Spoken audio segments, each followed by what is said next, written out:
आदाब, मैं हूं मेहताब और आप देख रहे हैं द वायर का ये ख़ास प्रोग्राम। इन दिनों में हम आज बात करेंगे एक ख़ास किताब की जो अभी हाल फिलहाल में पब्लिश हुई है।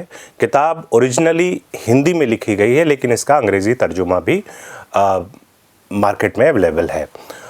ये किताब है एक ऐसे शख्स की जिन्होंने अपनी ज़िंदगी का एक बड़ा हिस्सा, या कह सकते हैं कि शुरुआती हिस्सा, राष्ट्रीय स्वयंसेवक और उससे जो जुड़े हुए आरएसएस से जुड़े हुए जो संगठन, जो ऑर्गेनाइजेशन है, उसके साथ बिताया और उनका ताल्लुक दलित कम्युनिटी से है। लेकिन एक वक्त में जाकर के उन्होंने तय किया कि अब वो आरएसएस से वाबस्ता नहीं रहेंगे, या आरएसएस के जो संगठन है जिसके साथ वो मिलके काम करते थे उसके साथ काम नहीं करेंगे।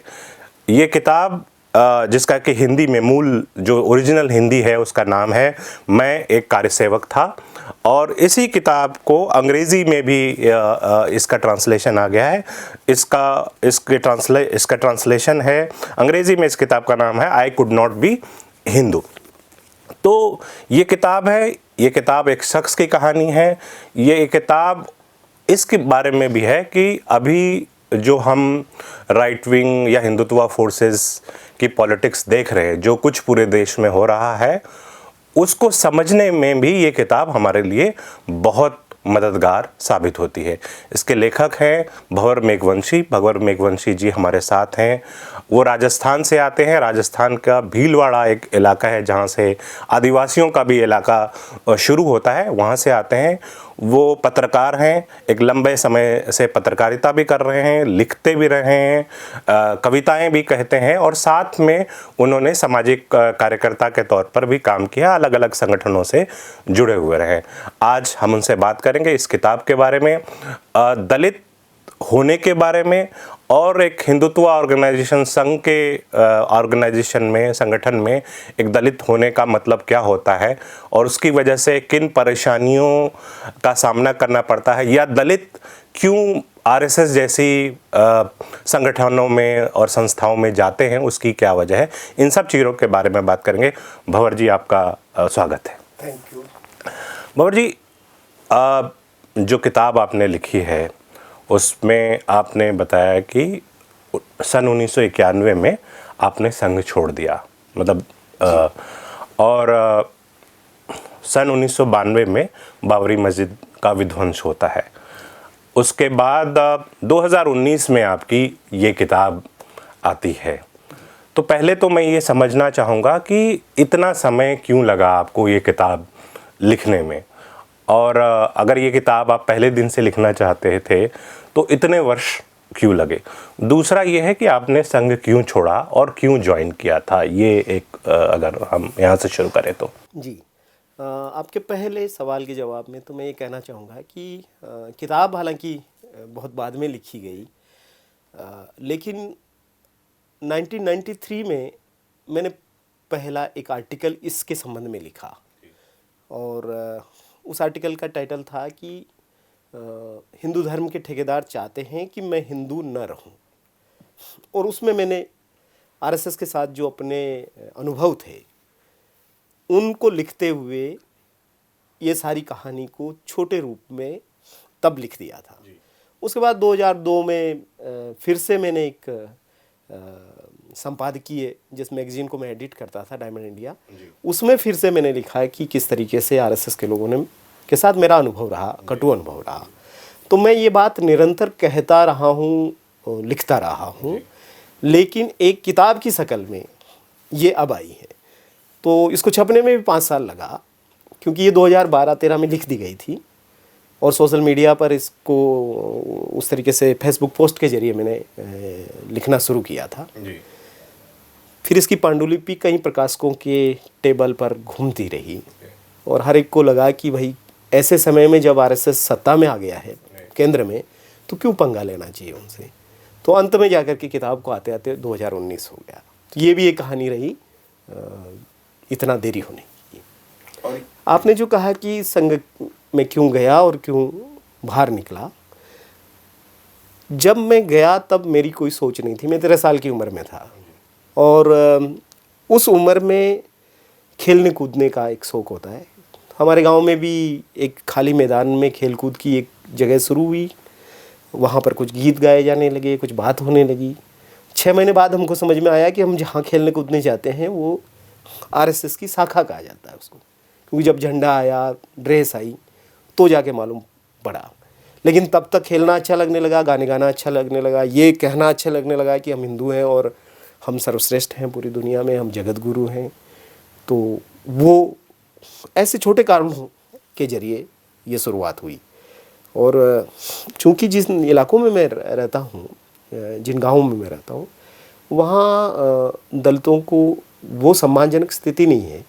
लेकिन उस छोटी उम्र में कोई जी लगा करके बात करे, इतना सम्मान के साथ बात करे, तो वो बहुत असर किया बचपन में। और मैं धीरे धीरे उनके साथ आगे बढ़ते गया। मैंने फिर कार सेवा में भाग लिया और फिर एक अस्थि कलश यात्रा मेरे घर पहुंची और घर पे खाना बनाया गया और वो खाना अस्थि कलश यात्रियों ने नहीं खाया, बल्कि फेंक दिया उन्होंने। और वो एक टर्निंग पॉइंट था कि जिससे मैंने छोड़ा आरएसएस को।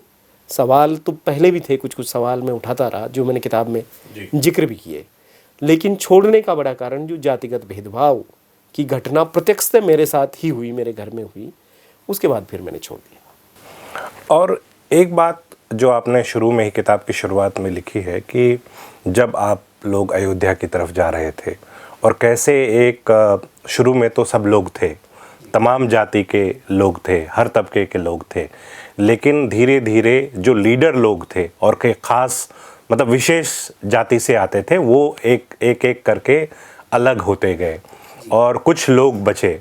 और फिर इसी तरह से आपने ये मतलब वो भी आपके लिए कहीं ना कहीं ये रहा कि जिसकी वजह से आप संघ से दूर हुए। उसके बारे में थोड़ा सा बताइए। देखिए, जो लोग मोटिवेट करके हमको अयोध्या के लिए तैयार किए, मुझे आज भी याद पड़ता है कि वो हमारे गांव में एग्रीकल्चर सुपरवाइज़र थे।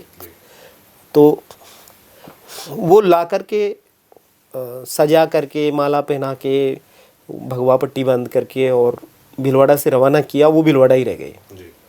तो जो बेसिकली जिन्होंने मोटिवेट किया वो भीलवाड़ा में रह गए।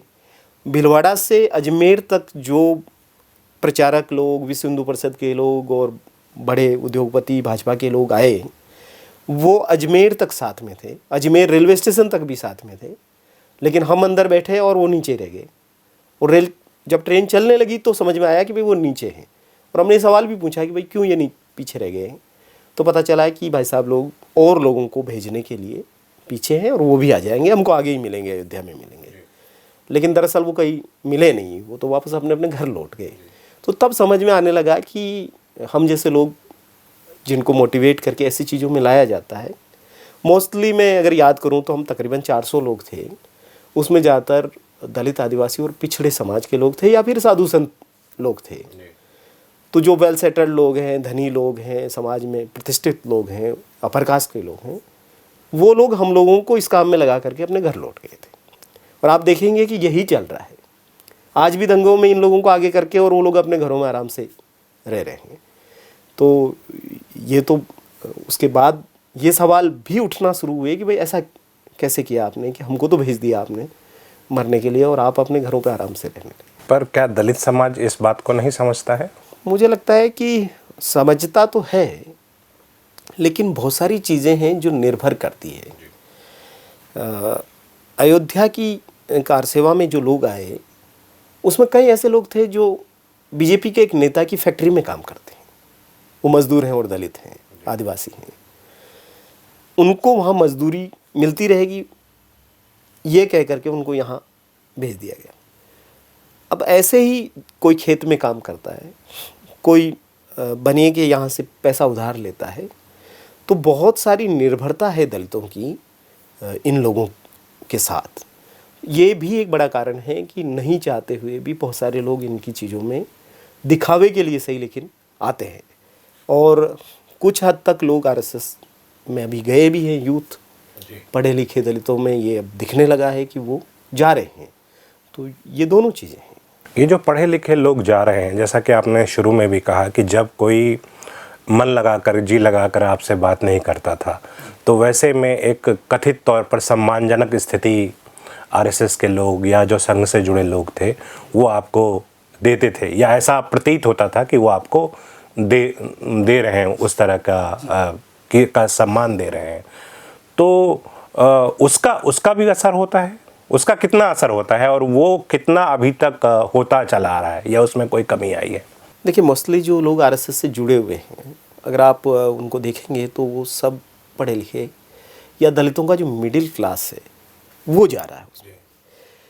तो ये इसका एक बड़ा कारण ये है कि वो जब थोड़ा सा भी इस स्थिति में पहुंचते हैं कि उनको लगता है कि हमें बाकी समुदायों के साथ उठना बैठना है, उनसे एक सोशली रिकॉग्नाइजेशन चाहिए होता है, तब ये काम बहुत काम करता है कि कोई आपको सम्मान देता है, कोई ऐसे संगठनों में आपको बना देता है, कोई सेवा भारती में बिठा देता है, कोई बजरंग दल में बिठा देता है। तो इस वजह से बड़ी संख्या में पढ़ा लिखा दलितों का मध्यम वर्ग गया है, और ख़ास तौर पे जो टीचर हैं वो समुदाय इसमें सर्वाधिक गया है, नौकरी पेशा लोग। आप भी टीचर थे? मैं टीचर रहा मैंने 99 में लेकिन मैं आरएसएस में था तब तो टीचर नहीं था, लेकिन मैं टीचरों के मार्फत आरएसएस में गया, क्योंकि जो हमको भूगोल पढ़ाते थे टीचर, वही शाखा लगाने के लिए भी आते थे। और वो कॉन्ट्रडिक्शन भी मैंने इसमें लिखा कि किस तरीके से वो शाखा में तो सूर्य नमस्कार करवाते थे और सूर्य को देवता कहते थे, और स्कूल में जाकर के भूगोल पढ़ाते थे तो सूर्य को आग का गोला कहते थे। तो स्कूल टीचर की बड़ी भूमिका हिंदी पट्टी में आरएसएस को स्थापित करने में रही है, और वो आज भी है। आपने लिखा है एक जगह कि एक वक्त आया आपके जीवन में जब आपने धर्म परिवर्तन की भी कोशिश की, और ख़ास तौर पर आपने ईसाई बनने की कोशिश की। तो वो क्या कहानी है, थोड़ा उसके बारे में बताइए। देखिए, जब आरएसएस के लोगों ने मेरे घर का खाना खाने से इनकार कर दिया और पैक करके ले गए, फेंक दिया, तो मेरे लिए वो बहुत स्तब्ध करने वाली घटना थी। और मैंने अपने आप से सवाल पूछा कि मैं अयोध्या जाकर के मरने के लिए तैयार हूँ उनके लिए, और वो मेरा घर का खाना खाने के लिए भी तैयार नहीं है। तो मैं वो हर काम करने लगा जो आरएसएस को चिढ़ा सकता था, और मैं व्यक्तिगत रूप से बदला ले रहा था एक इतने बड़े संगठन से। तो मैं कोशिश कर रहा था कि किन चीज़ों से वो चिढ़ते हैं।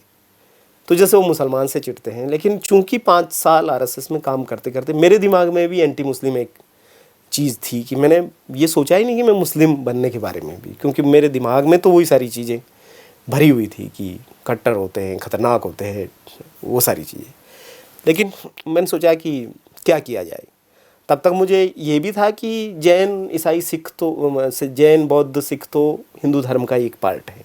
ये भी आरएसएस में बताया जाता है, ये पढ़ाया जाता है, और वो मेरे बहुत भीतर में घुसा हुआ था कि ये तो अपने ही है, इसमें जैसे जातियां हैं वैसे ये पंथ हैं, ये कोई अलग धर्म नहीं है। तो फिर एक क्रिश्चियन ही रहता है, तो मैंने क्रिश्चियन को ढूंढा पहले तो, और जब वो मिल गए, वो प्रिंटिंग प्रेस चलाते थे, और जब मैंने उनको जाके कहा कि मैं बनना चाहता हूँ, तो अव्वल तो उनको ऐसा पहला व्यक्ति मिला जो कोई बनने के लिए आगे चल के आया हो। वो तो जा के अपना सुसमाचार बांटते रहते हैं, और तब भी लोग नहीं आते हैं। तो वो थोड़ा उन्होंने सोचा कि भाई क्यों बनना चाहते हैं, और मैंने ईमानदारी से कहा कि मैं आरएसएस को बदला लेना चाहता हूँ। तो उनको क्या लगा कि हो सकता है कि आरएसएस का ही बंदा हो और ये बदला लेने के नाम पे आया हुआ हो, तो ये ऐसे कोई जासूस टाइप आदमी है। तो उन्होंने मेरे एक जीजा जी जो उनकी प्रिंटिंग प्रेस पे काम करते थे, उनके जरिए मेरे पिताजी तक खबर भेज दी कि अपने बच्चे को संभालो, वो क्रिश्चियन बनना चाहता है। तो फिर वो एक हंगामा घर में भी थोड़ा बहुत रहा, लेकिन मैं दरअसल देखिए, मैं कोई धार्मिक कारणों से कुछ बनना नहीं चाहता था। धर्मांतरण का मेरा कोई उद्देश्य मुक्ति पाना और ये सब नहीं रहा। मुझे तो ये था कि मैं एक जवाब देना चाहता था, एक चिढ़ाने वाली कार्रवाई करना चाहता था। तो मैंने कोशिश किया, और अंत में एक धर्मांतरण का एक प्रक्रिया हुआ, लेकिन उसके खोखलेपन से मैं इतना विचलित हो गया कि मैंने उसका कोई प्रैक्टिस में कभी भी मैं धार्मिक व्यक्ति रहा नहीं उस। पर आप धर्म विरोधी भी नहीं रहे कभी? नहीं, मैं ये मानता हूँ कि देखिए, धर्म विरोधी तो नहीं रहा। मैंने किसी भी धार्मिक चीज़ के खिलाफ में कभी कोई नहीं की, और मैं एक अच्छा हिंदू बनने का बहुत कोशिश कर रहा था बचपन से ही। मैं मंदिर में पूजा करता था, मैंने संस्कृत सीखी, मैं पंचांग देखना सीखा, मैंने हस्तरेखा, कुंडली मिलाना, मुहूर्त निकालना, यज्ञ हवन करना, ये सब मतलब एक अच्छा हिंदू हो सकता है वो सारा काम शाकाहारी और सारी चीज़ कोशिश की। तो वो तो नहीं हुआ, लेकिन धार्मिक उस रूप में बाद में कभी रहा नहीं। मान सकते हैं थोड़ा आध्यात्मिक चीज़ों में तो जुड़ाव रहा। कबीर के भजन आज भी सुनता हूँ, सूफ़ी संतों के उर्सों में जा कर के, और कव्वालियाँ, सूफ़ी संगीत, ये सब भी सुनने का मैं करता हूँ। तो अब भी है, लेकिन अब भी धर्म विरोधी नहीं हूँ, लेकिन इस नतीजे पे पहुँच गया हूँ कि धर्मों में मुक्ति नहीं है। मुझे कई बार लगता है कि शायद धर्मों से मुक्त हो जाने में मुक्ति हो सकती है। आपने जिक्र किया कि आपने संस्कृत सीखा, यज्ञ हवन, ये सारी चीज़ें, जितने भी चीज़ें होती हैं वो सीखी है आपने, प्रैक्टिस करने की कोशिश करी इससे, लेकिन उसके बावजूद भी आपको एक अच्छा हिंदू या हिंदू नहीं समझा गया। इससे मुझे याद आता है कि जो अभी BHU में, बनारस हिंदू यूनिवर्सिटी में के संस्कृत विभाग में एक टीचर थे, फिरोज खान, जो कि आपके ही राजस्थान के हैं, तो वो भी एक तरह से जुड़ी, उन्होंने भी पूरी कोशिश की कि वो अपने आप को स्थापित कर सके कि वो हिंदू ही हैं। उसके बावजूद भी उनको रिकॉग्नाइज नहीं किया गया, उनको छोड़ना पड़ा, अंततः उनको छोड़ना पड़ा। तो क्या आपको क्या लगता है, इसको कैसे देखते हैं आप? देखिए, फिरोज़ खान के प्रकरण को देख करके मैं बहुत आश्चर्यचकित हूँ, क्योंकि फिरोज खान और उनके पिताजी पूरी तरीके से कृष्ण के भजन गाते हैं। और RSS जिस कहता है ना कि सारे हिंदू हैं 130 करोड़, और उसमें ये मोहम्मदी हिंदू हैं, फिरोज खान के परिवार को आप मोहम्मदी हिंदू कह सकते हैं। उस मोहम्मदी हिंदू का संस्कृत पढ़ाना आपको बर्दाश्त नहीं होता है। आप कैसे किसी मुसलमान को जो केवल मोहम्मदी होगा उसको आप कैसे बर्दाश्त करेंगे?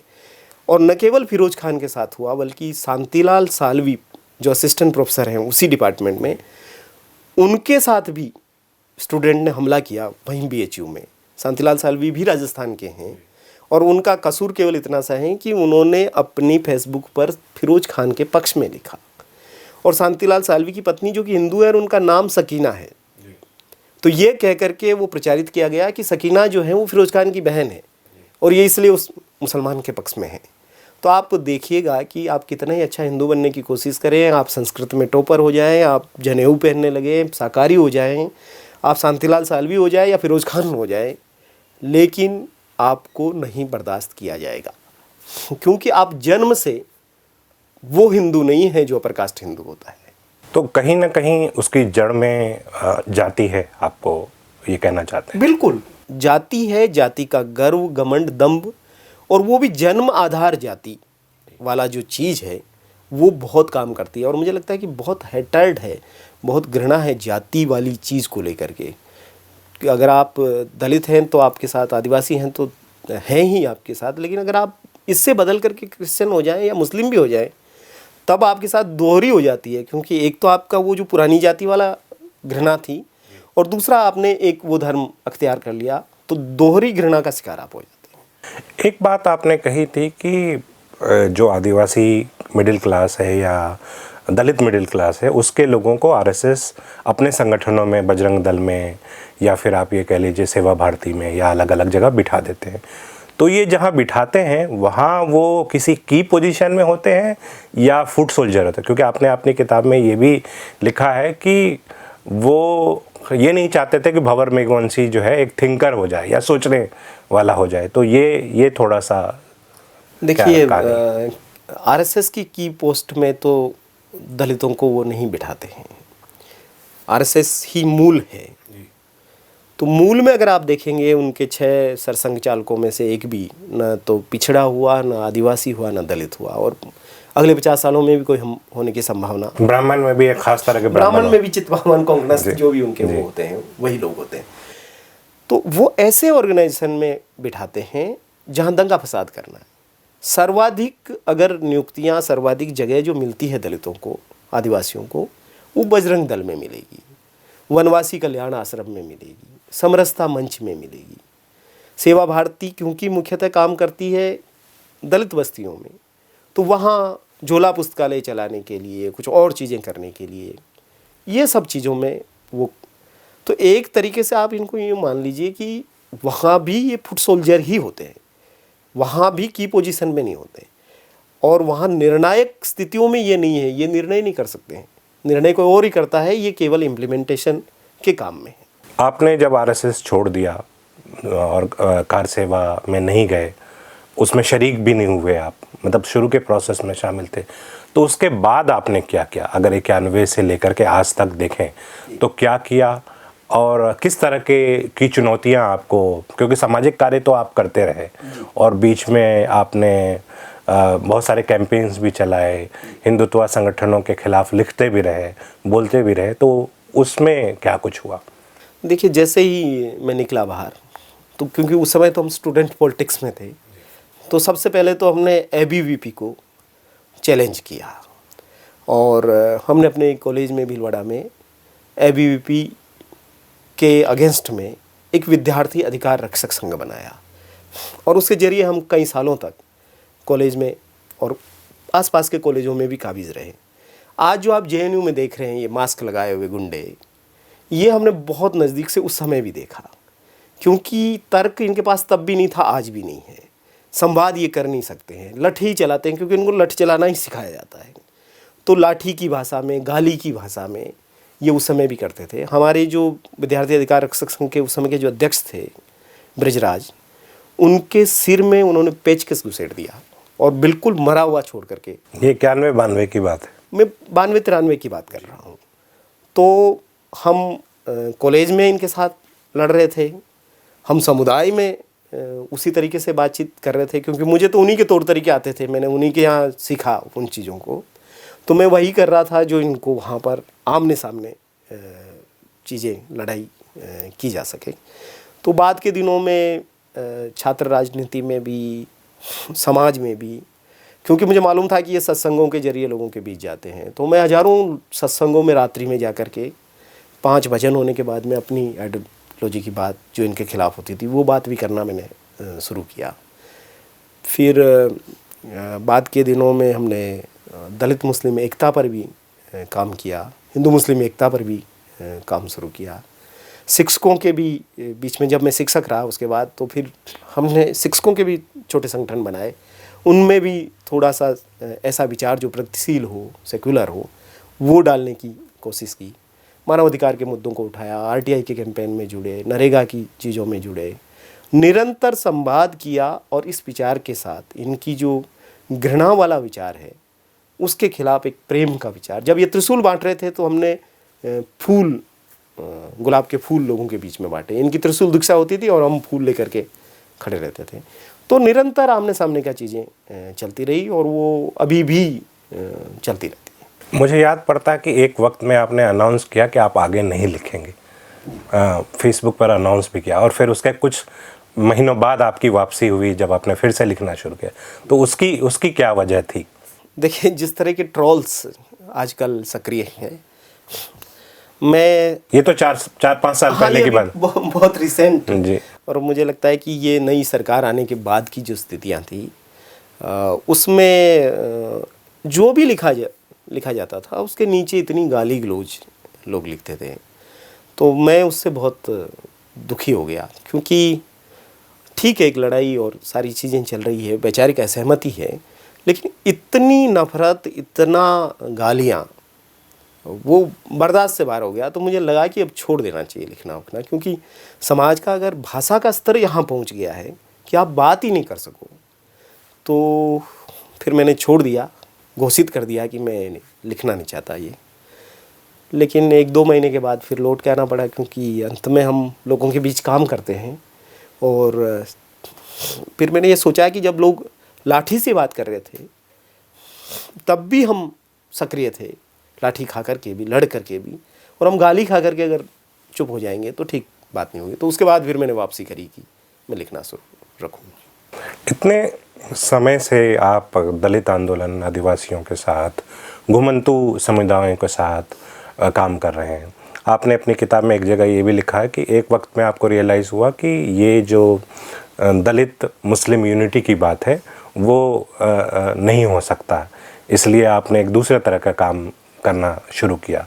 तो अब सवाल ये उठता है कि ये जो स्थिति है, इतने सालों काम करने के बाद भी संघ से अलग होकर के, क्या आप कामयाब हो सके हैं? संघ की जो राजनीति है, हिंदुत्व की जो राजनीति है उसको काउंटर करने में और एक अलग तरह की नैरेटिव बनाने में? मैं ये सोचता हूँ कि ऐसा कोई निराशा की चीज़ मुझे लगती नहीं है। हाँ, वो जब हम शुरू कर रहे थे कि दलित मुस्लिम एकता की बात, उसमें कुछ कुछ लगता था कि शायद ये नहीं वर्कआउट होगा, उस समय लगता था। इस समय नहीं लगता मुझे। आज मैं अगर ये देखता हूँ कि शाहीन बाग में जो औरतें लड़ रही हैं अल्पसंख्यक समुदाय की, उनके हाथ में भारत का संविधान होता है, वो प्रियम्बल से किस चीज़ को शुरू करती है, तिरंगा झंडा लेकर के, डॉक्टर अम्बेडकर का चित्र लेकर के, या देश भर में लोग जिस तरीके से मुस्लिम समाज के लोग भी खड़े हो रहे हैं दलितों पर एट्रोसिटी के खिलाफ, और दलित खड़े हो रहे हैं सीए और एनआरसी और इन सारी चीज़ों के खिलाफ, तो उस समय हम जो बनाने की कोशिश कर रहे थे, आज मुझे लगता है कि वो स्वाभाविक रूप से इमर्ज होकर के आ रहा है। तो एक तो ये मुझे लगता है कि ये एक आशाजनक बात है। दूसरा ये है कि अभी मैंने किताब के बाद ये महसूस किया, छोटे छोटे गाँव में जिन गाँवों में शायद एक दलित परिवार रहता है, उस दलित परिवार का 18 साल का 20 साल का युवा युवती इस किताब को ऐसे रख करके, सेल्फी ले करके, अपनी फेसबुक पे स्टेटस लिख करके ये दिखाता है कि ये किताब मैंने मंगाई है जो आरएसएस के ख़िलाफ़ है, मैंने इसको पढ़ा और मेरा इस पर ये विचार है। मुझे ये बहुत बड़ी उम्मीद की चीज़ लगती है कि जिस गांव में आरएसएस बीजेपी का एक स्ट्रॉन्ग होल्ड है, जहां कोई उनके खिलाफ़ नहीं बोलता है, वहाँ एक दलित नौजवान, आदिवासी नौजवान या एक मुस्लिम नौजवान ये बात कहता है, तो ये कहीं न कहीं ये दिखाता है कि ये जो 20 साल में 25 साल में हम छोटी छोटी बात लोगों को कह रहे थे, उसका असर है कि लोगों ने डरना छोड़ दिया है। मुख्य बात उनका क्या है कि वो डरा रहे हैं लोगों को, और लोग जब डर जाएंगे तो वो सफल हो जाएंगे। और हमारी सफलता ये है कि लोग डरना बंद कर रहे हैं, खुल के बोल रहे हैं, कह रहे हैं। और आप देखेंगे कि इस किताब के बाद सोशल मीडिया से लगा करके बिल्कुल वहाँ ग्रास रूट पर भीलवाड़ा में भी बिल्कुल चुप है आरएसएस। इसके खिलाफ नहीं बात कर रहे हैं, दूसरी बातों के खिलाफ बात करेंगे। इसका जवाब क्यों नहीं देते? इसमें जो घटनाएं हैं, इसमें जो बात उठाई गई है, इसमें जो प्रश्न पूछे गए हैं, क्यों बात नहीं कर रहे हैं? मुझे तो यहाँ तक खबर मिली कि उन्होंने तय किया कि इस पर बात ही नहीं करना है, इग्नोर करना है, क्योंकि अगर इस पर बात करेंगे तो हमारे नेगेटिव जाएगा और इनको इसकी प्रचार मिल जाएगा। तो मैं तो ये मानता हूँ कि हमारा काम जो है वो निश्चित ही आगे बढ़ा है।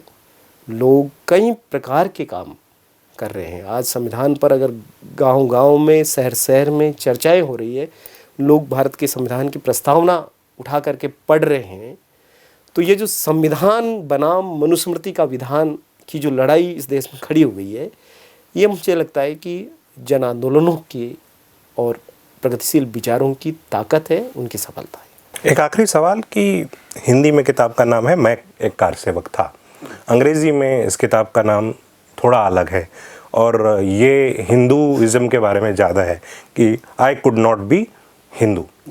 तो ये प्रकाशक का निर्णय था कि अंग्रेज़ी में इस तरह का नाम होगा या उसमें आपका भी दखल था? हिंदी किताब और अंग्रेज़ी किताब में थोड़ा सा अंतर भी है।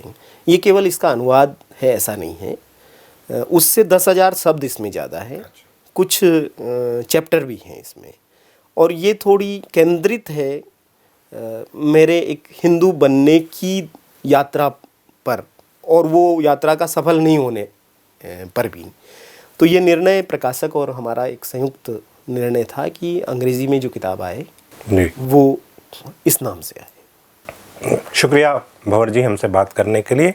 नाजरीन आपका भी शुक्रिया ये प्रोग्राम देखने के लिए। हम फिर हाजिर होंगे अगले हफ्ते एक अलग मेहमान के साथ, एक अलग मौजू के साथ। द वायर के और वीडियोस देखने के लिए सब्सक्राइब करें और बेल आइकन पर क्लिक करें। स्वतंत्र पत्रकारिता की आर्थिक मदद करने के लिए डिस्क्रिप्शन में दिए गए लिंक पर जाएं और अपनी राशि चुनें।